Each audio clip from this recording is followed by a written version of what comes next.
শুক্রবার বিকেলে আবুল সরকারের মুক্তি ও সারা দেশে ধারাবাহিকভাবে মাজার ভাঙচুর ও মাজার ভক্তদের উপর হামলার বিচারের দাবিতে শহীদ মিনারে আয়োজন করা হয় প্রতিবাদ সমাবেশ ও বিচার গানের আসর, যেখানে অনুষ্ঠানের শুরু হয় গ্রেফতার বাউল আবুল সম্রাটের লেখা একটি গান দিয়ে। বিচার গানের আগে প্রতিবাদ সমাবেশে কথা বলেন ধর্ম অবমাননার অভিযোগে গ্রেফতার বাউল আবুল সরকারের স্ত্রী। বলেন, মাজার ভক্ত ও বাউলদেরকে শত্রু মনে করছেন মাজার বিরোধীরা। দাবি জানান হামলা বন্ধের।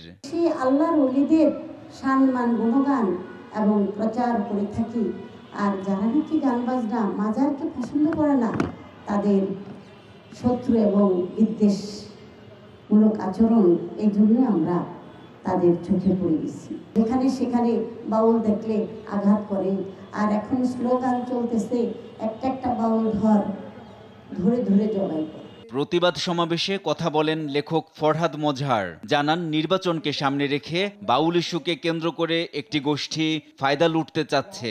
বাংলাদেশ এখনো পর্যন্ত তার স্বাধীনতা সার্বভৌমত্ব টিকিয়ে রেখেছে।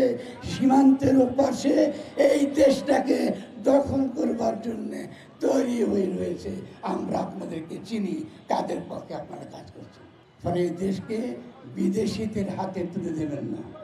বিশৃঙ্খলার মাধ্যমে যারা বাংলাদেশকে বিপথে ঠেলে দিচ্ছে তাদের প্রতিরোধ করতে হবে। হিংসা প্রতিহিংসার মাধ্যমে নয়, আলোচনার মাধ্যমে প্রতিরোধ করার আহ্বানও জানান তিনি।